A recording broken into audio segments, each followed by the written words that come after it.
On May 7, 1915, the RMS Titanic dashes across the Celtic Sea, making maximum speed, 24 knots, through U-boat-infested waters.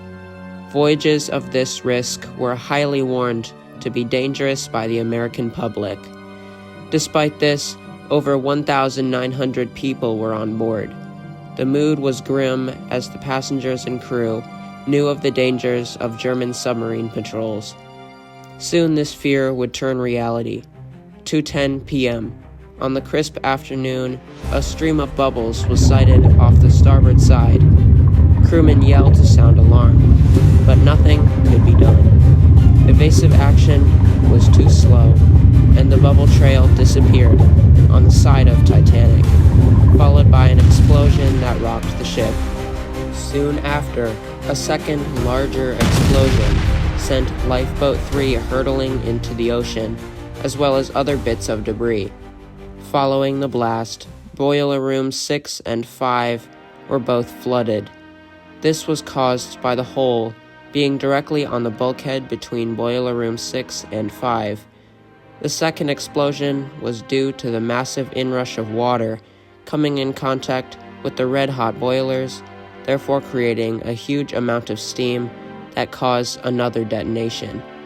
Up on deck, passengers wandered out of their staterooms in search of the source of the explosions, but most already knew. Titanic had been torpedoed. But was she sinking?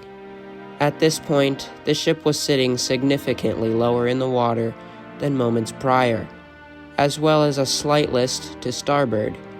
Fortunately, though, the watertight doors were deemed to be stable, meaning that as soon as the forward boiler rooms were filled with water, there wouldn't be any more flooding. Unfortunately for the men in boiler rooms 5 and 6, there was no time for escape. Due to the Titanic sailing into a war zone, the watertight doors were ordered to be closed in the event of disaster. This trapped everyone in these rooms when the torpedo detonated. Back up top, passengers were strapping on their life vests on the assumption that Titanic would sink. 20 minutes after the detonation, officers and crew had surveyed the damage and calculated that Titanic would indeed remain afloat. The U-boat that had fired the projectile had presumed Titanic to be doomed and sailed away to avoid detection by any rescue ships. Luckily, there would be no need for these rescue ships, as Titanic could still sail under her own power, albeit a bit slower if she had all boiler rooms lit. 45 minutes after the explosion, the ship was underway for a necessary stop at Queenstown. Another 45 minutes later, the Titanic limped into the port to offload all passengers to a new ship. Some passengers were so traumatized that they never even bothered to board the other ship for multiple months. As for the injured Titanic, she set off for Belfast, Ireland for repairs, fitted with temporary fixes to prevent further damage. When Titanic arrived, it waited idle for the remainder of 1915 due to the dry dock being occupied.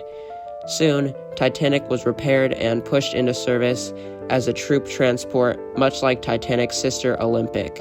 Following the war, Titanic was put back into service as an ocean liner up until 1935, when she was sold for scrap after the Cunard and White Star Line merger. By 1937, RMS Titanic and her sister ship Olympic were both reduced to piles of metal due for recycling. Hello. Even though the events of this video are purely hypothetical, the events of which take place in this video are based on what happened to Lusitania, though with more devastating results.